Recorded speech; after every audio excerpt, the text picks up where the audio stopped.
Hello, my name is Justin McClure, and I'm here today with Will Sloan. And you're listening to the Important Cinema Club. And today, we're going to be talking about Ruan Lingyu. I probably said that a little bit incorrectly. Buckle in to have a bunch of names said completely wrong by me. We did a whole episode on Seijun Suzuki where we mispronounced his name. We call him Seijun Suzuki. So, yeah, that's something that you have to come to ready at the Important Cinema Club as kind of... approachable, fun everyman guys. Yeah, we're not going to get everything right. So, Ruan Lingyu is a subject that you brought to the table. She's an actress that worked in the early 30s in China.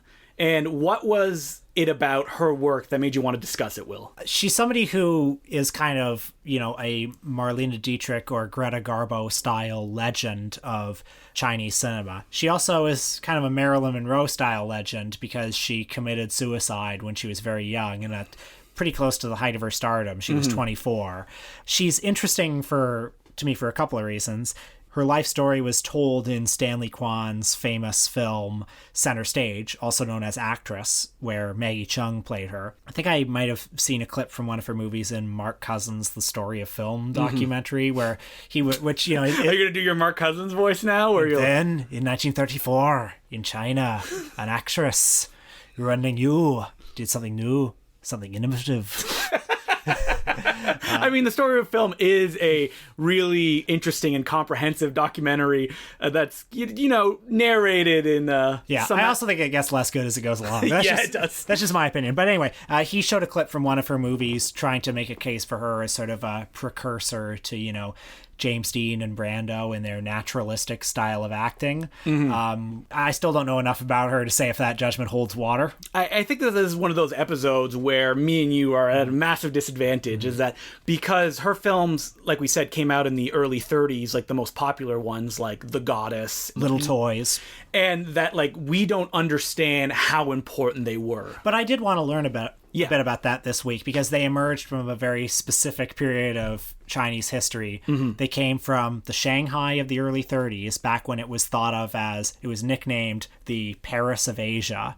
And it was this bustling, slightly seamy center full of intellectuals and revolutionaries and sex workers and sailors. Just a very interesting period of history to look at. And I guess the last thing I'm interested in about Ruan Lingyu is she's an example of how a star's private and public selves can really merge. Yeah, and lead to a tragic end. Yeah, and, her own on-screen persona as this suffering symbol for all of China's suffering is hard to divorce from her own short and tragic life. And that's part of why she's a legend. There's a handful of her films that are currently available. A lot of them have been lost to time. I think there are only 6 of them that are available, and she made over 20.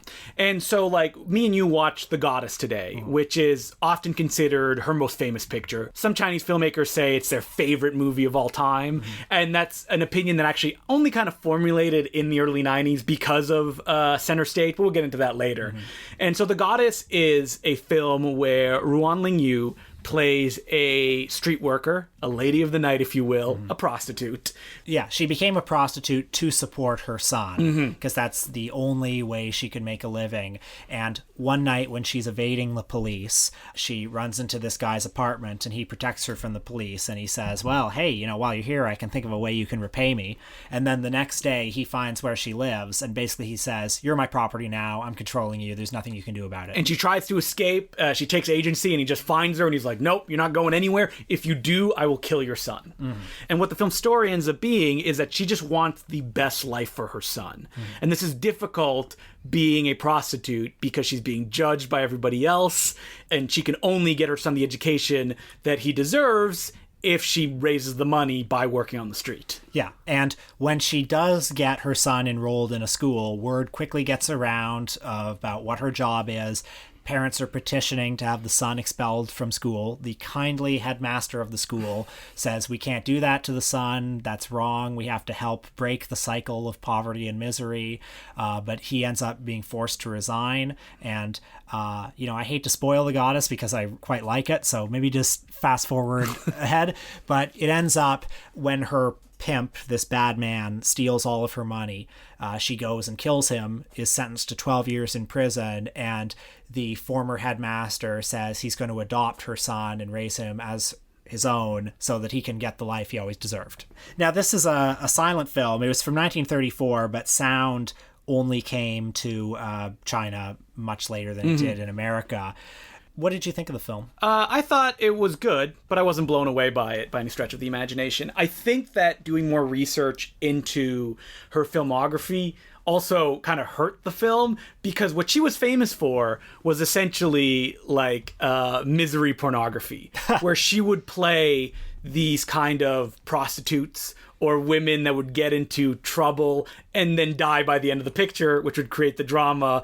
And usually she would save the life of a child or a family member. Well, she's inseparable from the cultural context in which her movies emerged. In Shanghai at the time, and I'm by no means an expert on this topic, but there were two big factions in Shanghai. There was the Chinese Communist Party, which was in those days more left-wing, and they were trying to take control of the government. And there was the more right-wing Kuomintang government led by Chiang Kai-shek. And meanwhile, in the midst of all that, there were also the Japanese, and they were slowly making inroads in the country, taking it over. So those two political factions plus a rising nationalism were kind of the three ideological factors influencing filmmaking at the time. So a lot of the films that Ruan Lingyu made, she was very symbolic for all of China's suffering, and very much about, the subtext of them would be either this encroaching imperialism or this modernity that was taking over the country or class struggle. But I think it's important that when you say it like that, listeners could picture an image of Ruan Lingyu, her performances being very propaganda-ish. And very big, too. Yeah, and they're not. I think that Ruan Lingyu, her popularity stemmed from the fact that her roles are played very realistically. While I say that what she is doing through almost all of her films is suffering, the way that she does it is that she plays it over her face, and that she's given the space and the time to react in things in a realistic manner. Her performances are quite internalized.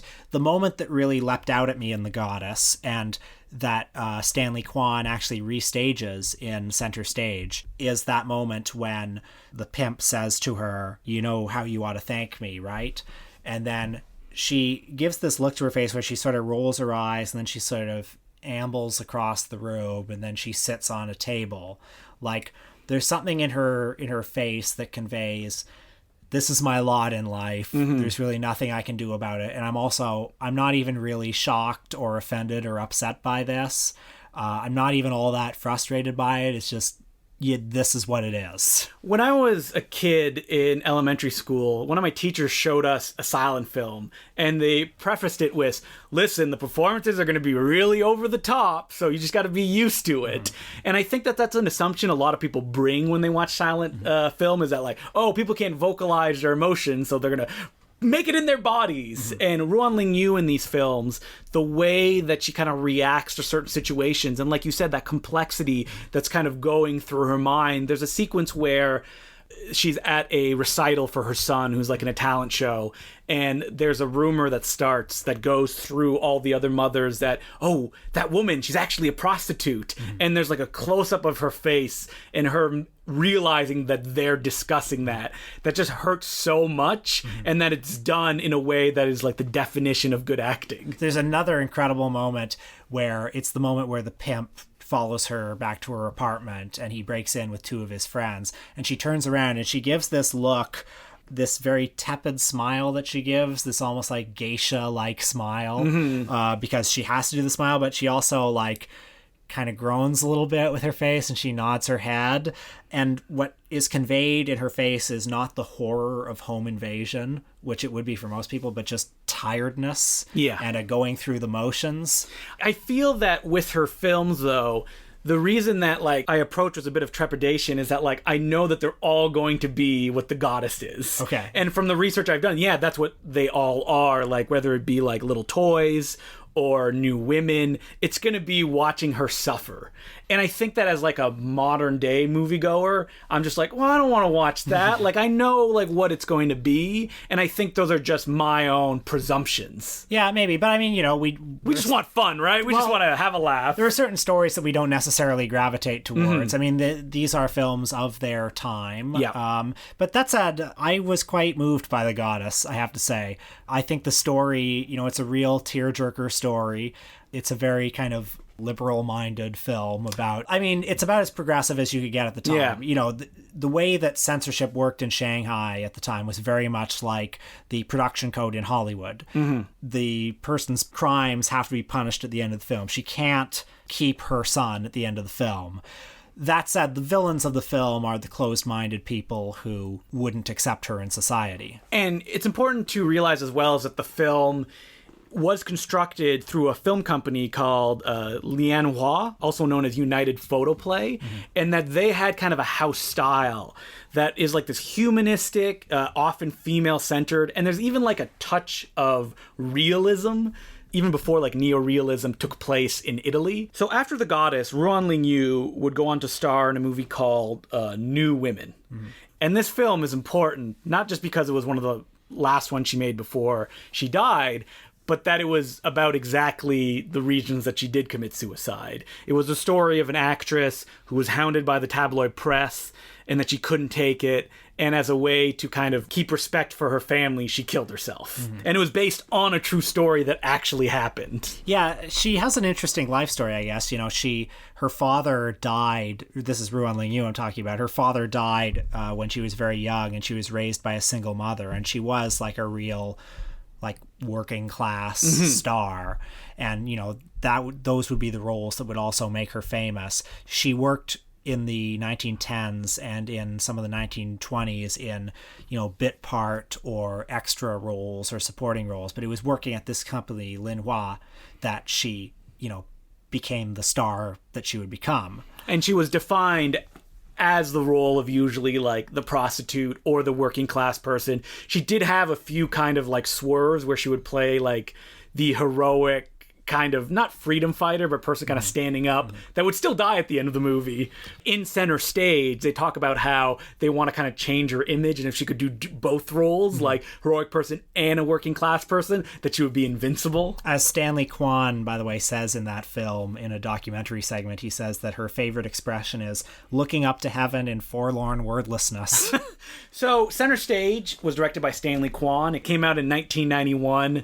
And it is like one of the Hong Kong art films per excellence. Yes. When you're getting into Hong Kong and you're like, man, I don't want those kung fu stuff. What else do you got for me? Like, that's one of the ones that people will recommend. And by the way, Hong Kong is not a film industry that's really known for its art cinema. No. There's Wong Kar-wai, yes, and there's Stanley Kwan. And Anne Hugh also worked in that kind of field. Yeah, that's true. But something like Center Stage could only be made with one of the leaders of Hong Kong cinema there to back it, because our man Jackie Chan is a producer on this. I was very happy to see the Golden Way production logo before. I was very happy that it said a Leonard Ho Jackie Chan film at the start, even though he didn't direct it. I mean, Jackie Chan, not a sophisticated man. I assume that he backed this movie out of loyalty to his Police Story star Maggie Cheung, who stars as Ruan Lingyu. And this role for Maggie Cheung was an opportunity to change the way she was perceived in Hong Kong consciousness, because for a long time she was known as doing flower vase roles. And that's a term to use to be described, you know, pretty actresses who actually aren't very good at acting. She was, you know, Jackie Chan's girlfriend in a bunch of movies, or she was a comedian. She was in Paper Marriage with Sammo Hung, stuff like that. Yeah, but always supporting roles or like sub-supporting roles. Center Stage is, you know, it is a biopic of Ruan Lingyu, but it's not a biopic where it's simply a recitation of facts. It's not a Richard Attenborough style biopic. It's, maybe I don't know enough about Bertolt Brecht to be throwing around the term Brechtian. I think you're okay there. I'm okay in this case because it goes back and forth between these very loving recreations of vignettes, really, from Ruan Lingyu's life and reimaginings of what some of her lost films might have been, and present day documentary footage of Stanley Kwan and Maggie Cheung making the film we're watching. Or even being interviewed about the film and answering questions about how they would be perceived if they committed suicide. And I got to point out, in a very artificial way, like there'll be an interview with Maggie Cheung, and Stanley Kwan will be reflected over her shoulder because he's in a mirror, so they can rack focus between both of them. Yeah, but they do raise, the point, why are we making a film about Ruan Lingyu? Would we be making a film had she lived? Probably not. No.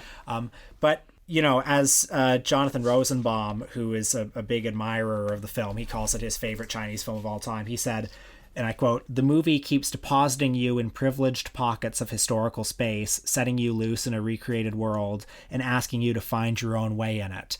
It's a biopic that's less interested in the facts of her life than in sort of the aesthetics of the era where she came from. And I think it's a film that I would have been completely lost in if I hadn't done more research before watching it.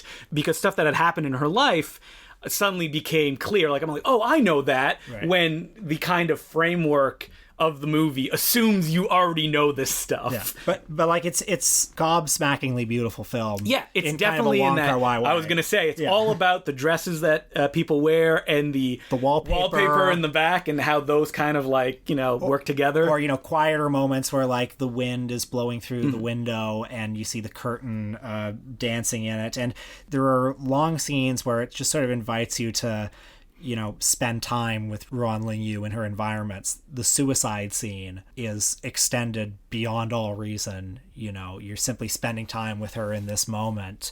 The thing that really comes across for me is like the isolation of Ruan Lingyu.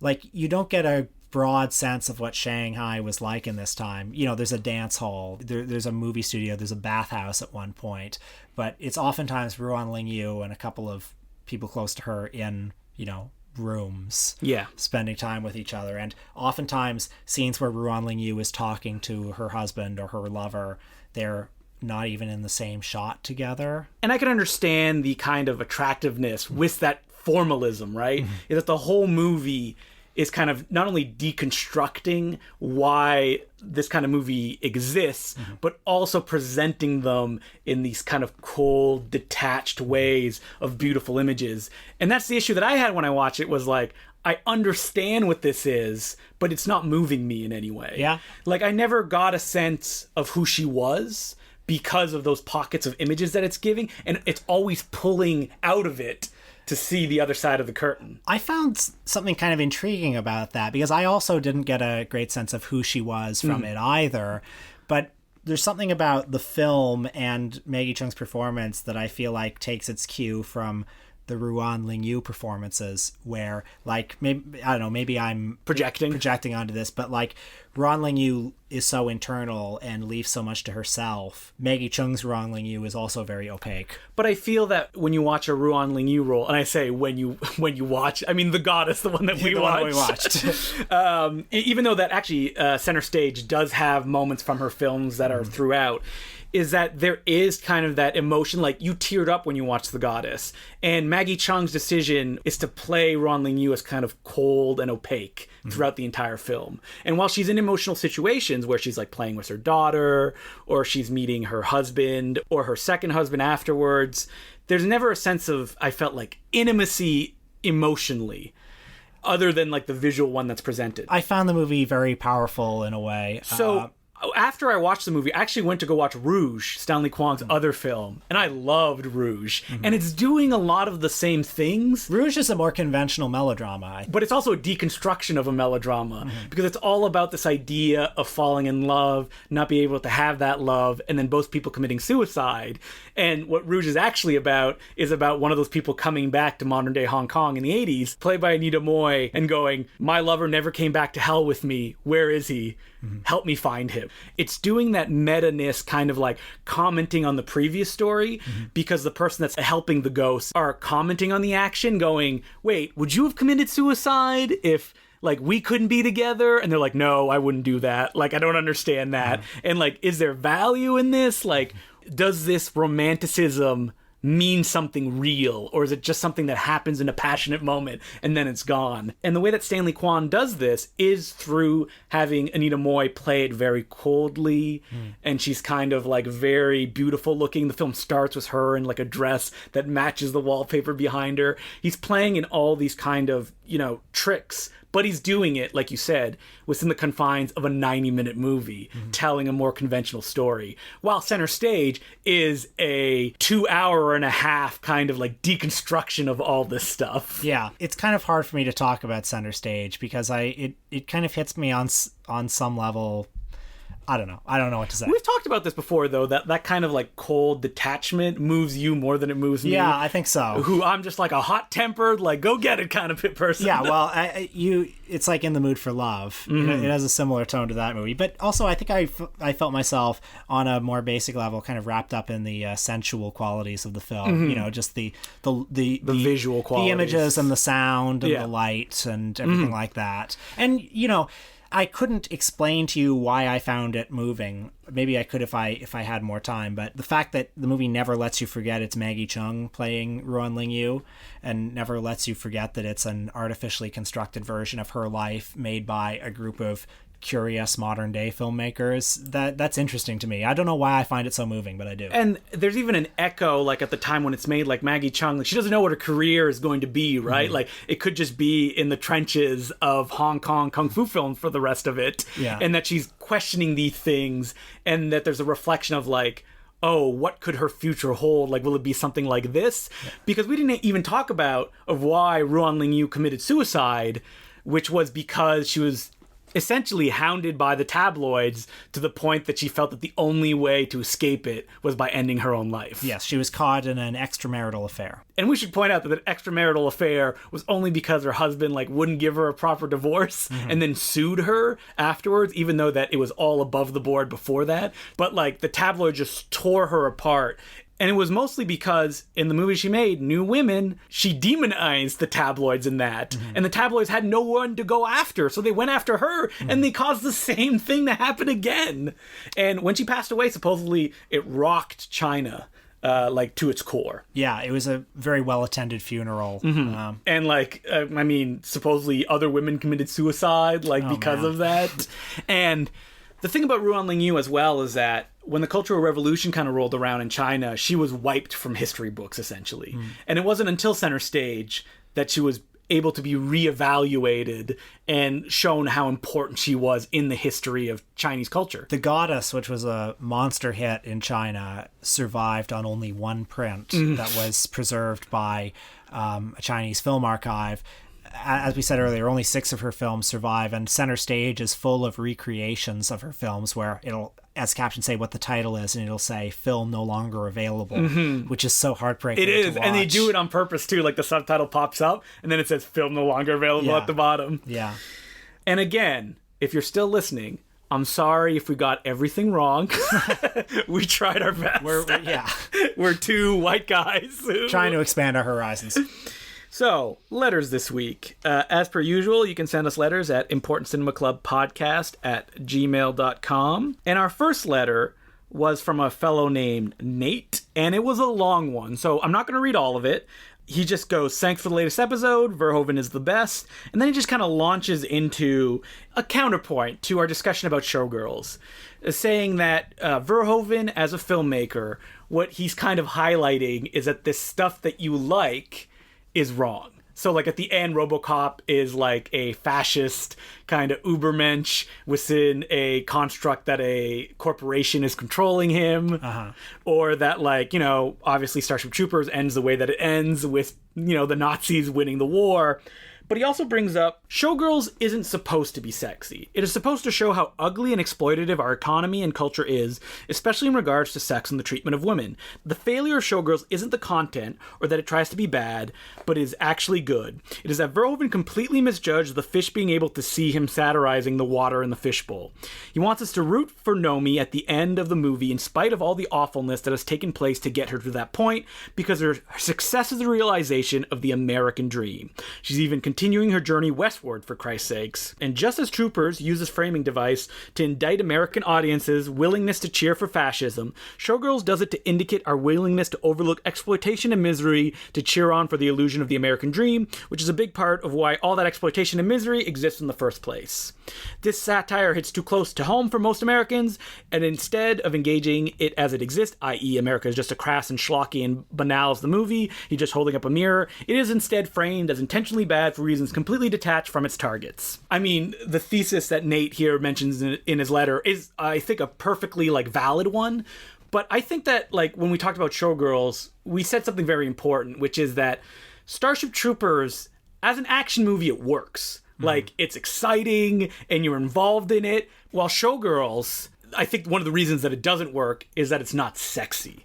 Right. And that if it was sexy, at the end, you need to find that realization of, oh, wow, I'm enjoying this, but, it's wrong at the end of the day. Right. And I think that, personally, the reason it doesn't work for me is that because it's not sexy, I believe that what he's showing, he wants you to be oh, yeah, I'm really enjoying this. Not that it's a miserable experience. Right. I agree. All right. Well, we'll move on from there. But thank you, Nate. It's a good point. He goes, sorry for the long email. I love the show. Hopefully we didn't misattribute anything that you said when I had to summarize the email. P.S. Thanks again for the Matt Farley episode. That was amazing. Thanks again, Nate. Thank you. Speaking of Matt Farley, I have an email here that goes, hey guys, I've listened to your episode about me 3 times. It's fantastic. I listened to it more, but I'm also working my way through all your older episodes. They are great. Bravo. I'm especially love the Orson Welles, Clint Eastwood, and Elaine May episodes. I love it. Keep up the good work, Matt Farley. Thank you, Matt. Thank you for your letter and your body of work. And this final letter is from Edward Kelly. It goes, Dearest Will and Justin, I've been listening to the Important Cinema Club for a couple of months now, and I've been spending most of my time at work not working, but rather going through your archive. That's the prudent thing to do. Yes, let's bring down the economy. It's been a funny experience to listen to so many episodes at once because I don't have nearly enough time to watch all the movies discussed, but I will have you know that my sister, who is my go-to movie-watching friend, and I now have a huge backlog that spans from the Soul Brothers of Kung Fu to Scorsese's Silence. Your podcast also rekindled my love of Jackie Chan, so I'm going through all the classics. As a kid who grew up in the Pierce Brosnan era of Bond, I'm also weirdly excited to watch The Foreigner, no matter how mediocre it is. Good thing it's not mediocre, and it's fun. Yeah, I enjoyed it. Couple of questions for you. Did you see Anna Biller's The Love Witch? I found it to be just captivating and often hilarious. I saw The Love Witch. I thought it was okay. Yeah, did you? You know what? I need to see it again. So that I could make that judgment more definitively. When we talked about it, because I remember you went to go see it in a movie theater, it's something that I would think that would be an attraction to you, this era of cinema. But you actually said that that's not really what you go towards, right? What I remember about the Love Witch was I found it a little bit distancing. Mm-hmm. I found it. I felt myself kind of holding it at arm's length. I have a lot of admiration for it. Patreon episode. Yeah, I'd be interested in taking another look at it. It's a very interesting film. That's a non-committal answer, purposely. And the letter continues. Do you think we in the West have a tendency to be a little harder on Chinese films and their apparently heavy-handed propaganda? Has anything Jackie Chan said on screen any more numbingly patriotic than some of Clint Eastwood's work, really? I'm hoping to strike a nerve here. I found the Important Cinema Club through Michael and Us, which I also love. Shout out to Luke the Savage Savage. Does anybody call him that? I'm sure people have made that joke on his name before. Well, yes. I mean, Luke Savage's original name was actually Luke Burowitz, but he had to change it to be more... when he was at Ellis Island. Yeah.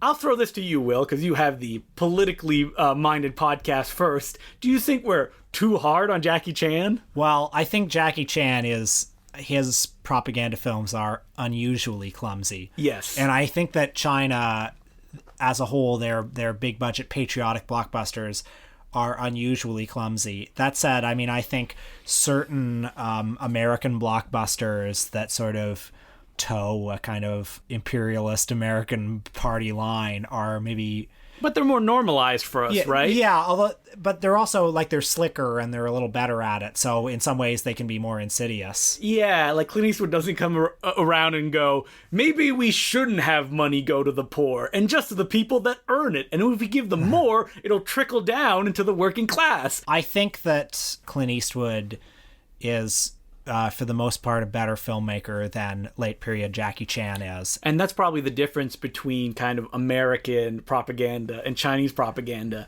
is that the Chinese version is so much more naked. Yeah. Like, it's ugly and it's right in your face. While, Clint Eastwood, he throws in a little bit of hot chocolate to a little bit of ease nuance, it down. a little bit of moral nuance. Yeah.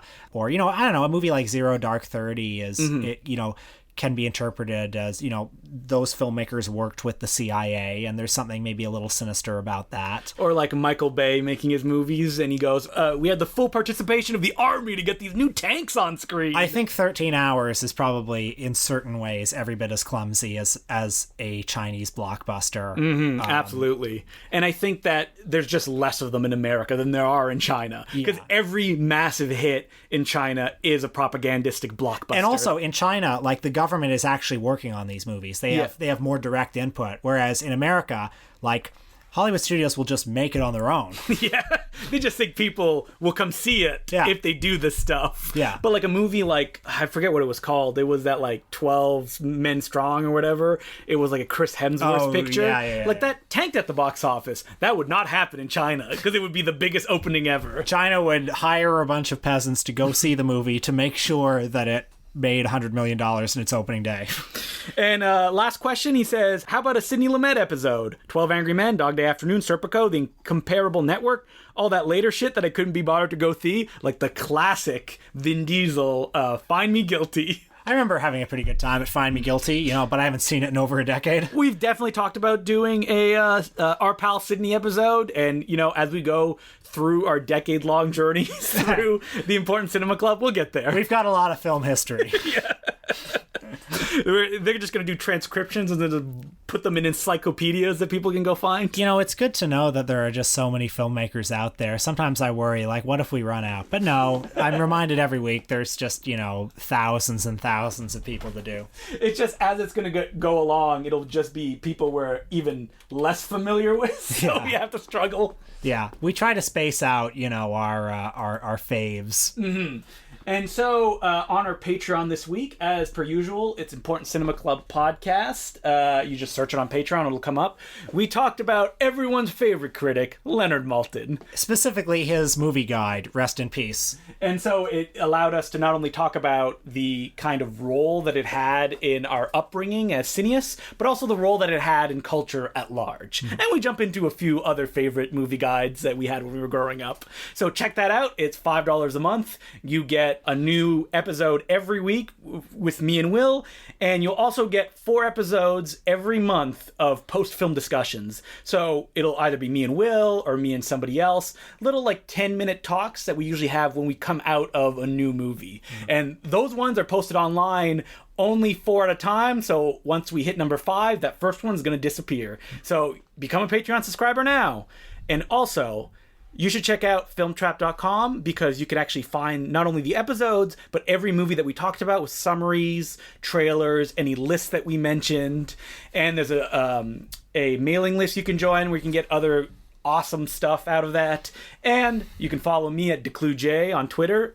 And I'm at Will Sloan, ESQ. And please follow me. I have a pathetic number of followers that I've had for the last few years. Will's in the thousands. I'm still floating around in like the high 500s. Yeah, and come on, we've got a bunch of listeners now.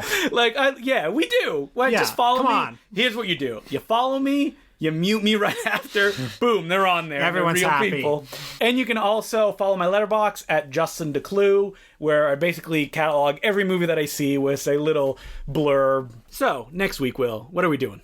Next week, we're going to be talking about Todd Haynes. And why are we doing this? On one of the things that me and Will released, we actually told the listener to this thing, if you're listening right now, email us at importantcinemaclubpodcast@gmail.com, request a filmmaker, and we will do it.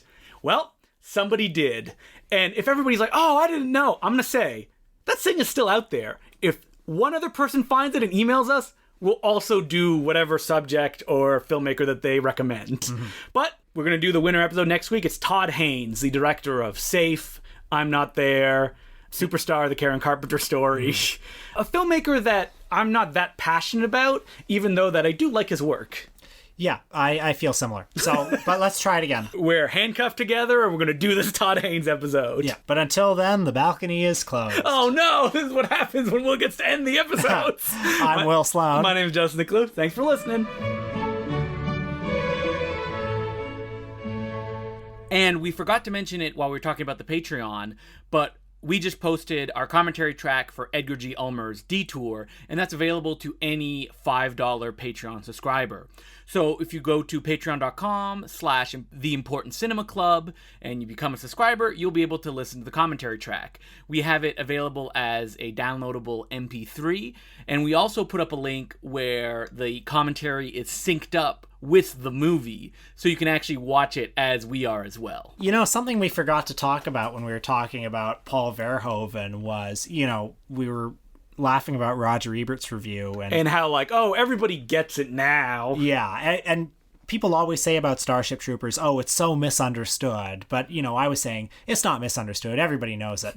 Well, actually, it is a little bit misunderstood because 2 years ago, it was the subject of a Riff Tracks live event. Sold out in Toronto, I remember, because me and my friend tried to go see it, and it just, like, no more tickets. I'm stunned you tried to go see it. My friend really wanted to see it, and I was trying to get more into this stuff. We had a Mystery Science Theater 3000 marathon, so I was like, all right, we'll go see it. Even though that, like, Starship Troopers were riffing that, I was like, what? Why? Oh, you know what? They're probably smart enough to approach it from, like, a different angle than the one that you would expect.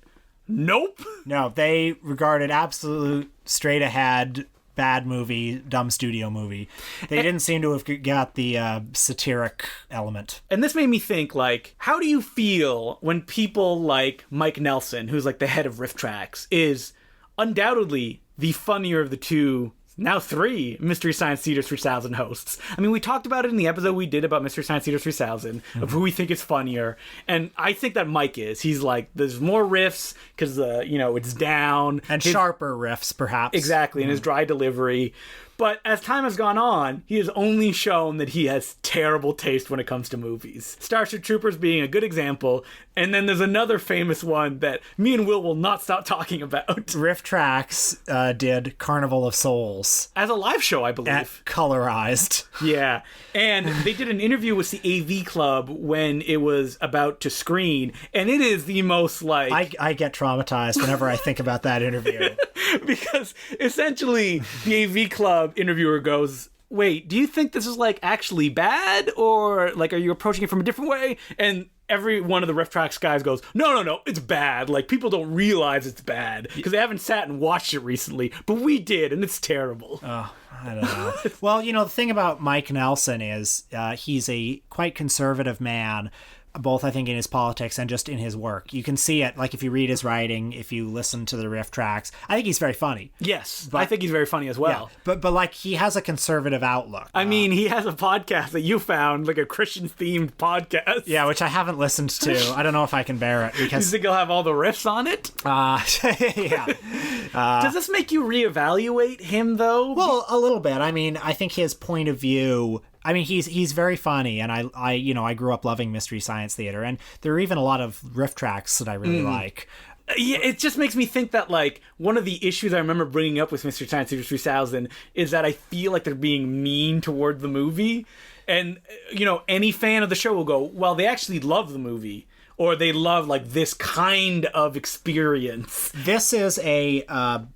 difference in the Mike and the Joel eras, I think, and in the outlook of Mike and Joel as hosts. You know, Joel Hodgson, this sort of weird prop comic guy who sort of has a Pee Wee Herman-ish love of pop culture and a sort of Pee Wee Herman-ish comic sensibility. He likes these movies as sort of weird outsider artifacts upon which to build a meta commentary. Mike is like the bully in school that's like really funny with his jabs, and it's funny when you're sitting outside of it, but then when you think about it for a second, you're like, oh wait, no, that's really mean. But I think he has a pretty conservative understanding of art. You know, I think he, you know, I've read interviews with him where, you know, he likes classical music. Yeah. You know, he likes the classic movies that have been canonized. And look, we all like those things. Yeah. But yeah, like, it takes a certain kind kind of imagination, like you have to think outside the box a little bit to understand what Carnival of Souls is doing. And you don't even have to you don't have to think that far out of the box. Like, the fact that you can approach that movie and go, it's slow and it's boring and like it's not even that scary is like a 10-year-old's opinion. Yes. Or someone who hasn't evolved beyond that point. Because we were talking about the fact that like Mike Nelson could never enjoy an Ed Wood film on any other level than like, haha, this is bad. Yeah, and that's so sad to me. Yeah, it is. Yeah. But at least he's funny when he does his riffs. But I guess the lesson to be learned is, as you said to me when I shared the link to his podcast, you either die a hero or live long enough to see yourself become the villain. Batman. My favorite philosopher.